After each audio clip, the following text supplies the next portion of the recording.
राम राम जी। आज चर्चा का विषय ये रखते हैं कि बहुत से लोगों के विवाह में दिक्कत आती है।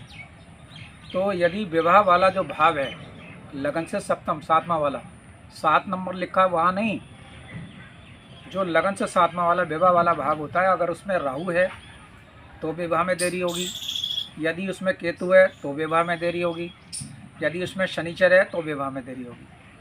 तो इन सब का जो उपाय होता है वो होता है साधु को कच्चा अन्न देना, या साधु को कोई चीज़ दे दो आप, जैसे वस्त्र दे दो, उनको रहने सहने की कोई जगह बना दो।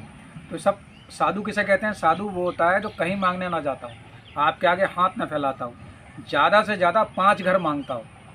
अगर 5 घर में अन्न नहीं मिलेगा तो वो भूखा सोएगा। तो ऐसे साधु को आप कहाँ तलाश करें भाई? तो ऐसे साधु हमारे यहाँ कचला गंगा घाट पे भी हैं, जो कहीं किसी के आगे मांगने नहीं जाते, जो रेता में बैठे हुए होते हैं, जो आपके आगे हाथ फैलाते हैं मांगते हैं, उसमें 99% बाहर के वो लोग हैं जो कहीं बाहर से आ गए हैं, उन्होंने मांगना शुरू कर दिया। आप उन्हें मुस्लिम भी समझ सकते हैं, आप उनसे पूछना 2-4 बातें हिंदू की, बता ही नहीं पाएंगे। तो अगर कहीं आपको बाधा आ रही, जैसे मान लो इस समय कन्या राशि है किसी की, तो कन्या राशि में इस समय राहु और केतु 2 लोगों की समस्या, उसमें मेंटली टेंशन होगी, अपसेट होगा वो आदमी। तो क्या करे? वो साधु को भोजन कराए। अब आपका कोई ऐसा मंदिर तलाश कर लो जहाँ कोई बाबा कहीं जाते ना हो, और हर महीने आपको गंगा स्नान करना है। बड़ी वाली गंगा स्नान करो, जो कचला वाली गंगा है वो सीधे समुद्र में मिलती है, तो उसका फल आपको बहुत तेज मिलेगा। हर महीने गंगा स्नान करना है।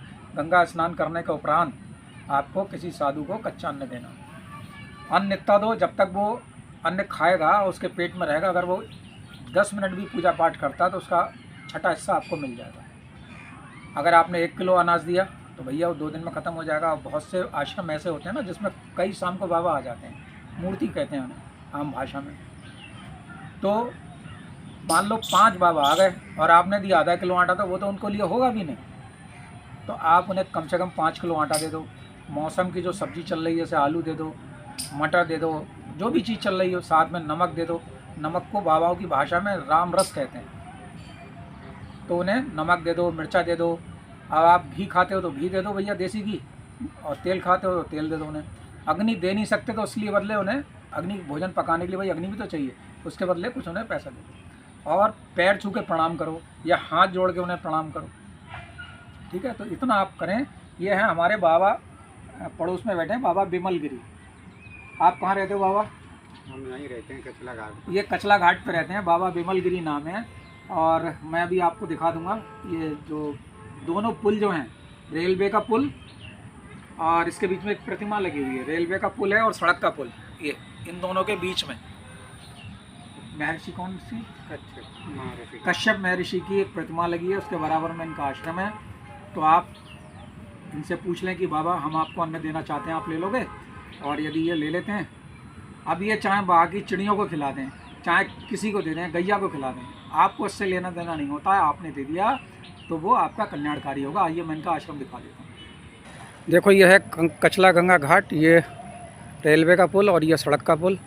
और हम जब इधर को ऐसे घूमते हैं तो ये महर्षि कश्यप सेवा आश्रम कचला है ये, और इसके बिल्कुल बराबर में ये हैं बाबा बिमल गिरी जी। आइए थोड़ी सी इनसे और बात करते हैं। तो बाबा जी आपका नाम है बिमल गिरी जी? हाँ। आप कौन से अखाड़े से हैं? श्री पंचनाम आवाहन अखाड़े से हैं। अच्छा, अगर आपको कोई जैसे वस्त्र दे, हाँ, तो 2.5 मीटर के 3 वस्त्र देने होते हैं? 7.5 मीटर कपड़ा चाहिए। 7.5 मीटर कपड़ा चाहिए होता है। भगुआ। अच्छा, भगवा वाला। और यदि आपको कोई जैसे भोजन दे तो आटे का पैकेट दे दे, दाल दे दे? दाल दे दे, आटा दे दे, तेल भी चाहिए साथ में। और आपके यहाँ अगर कोई एक आश्रम कोई बनाना चाहे अपने पिताजी की स्मृति में या उन लोगों की स्मृति में, अगर कोई भवन बनाना चाहे तो थोड़ी आश्रम में जगह आप अनुमति दे देंगे बनाने की? बिल्कुल बिल्कुल, इससे बढ़िया पुण्य का काम क्या है। और एक मकान कमरा बनाने में लगभग कितना रुपया लग जाए, कितनी ईंटें लग जाएंगे? एक कमरा बनाने में ईंट 5,000 लग जाएगी, बढ़िया बात है। अच्छा, बाकी प्लास्टर वस्त्र कराओ तो भैया अन्य खर्चे हैं। हाँ ठीक, तो ये इनका आश्रम है, मैं दिखा देता हूँ आपको। तो ये है महर्षि कश्यप जी और ये है इनका आश्रम इधर, और ये रेलवे का पुल है। देखिए जैसे ये छोटा सा एक कमरा बना हुआ है, इसके बराबर में झोपड़ी बनी है, यहाँ एक पक्का कमरा बना सकते हैं। और ये जहाँ जो बाबा जी खड़े हुए हैं यहाँ पे एक कमरा बना सकते हैं, और थोड़ी सी इधर जगह है ये भी। और यहाँ पीपल का पेड़ है, यहाँ पे एक थान बनना है। अगर आप थान बनाना चाहें थान भी बना सकते हैं। और ये बिल्व पत्र है, यहाँ बरगद है, पाकड़ है, सभी तरह के पेड़ हैं ये। कोई भी बनवा सकते हो, यहाँ कमरा बनवावा धर्म को काम है। बाहर से लोग आते हैं, यात्री ठहर जाते हैं, सबकी दुआ मिलेगी उन लोगों को जो जहाँ पर धर्म को काम करें। गंगा तट अपना पर। मोबाइल नंबर बता दो बाबा जी। हमारा नंबर है 97 61 43 21 20। एक बार और बता दीजिए। 97 61 43 21 20। ठीक है साहब, धन्यवाद।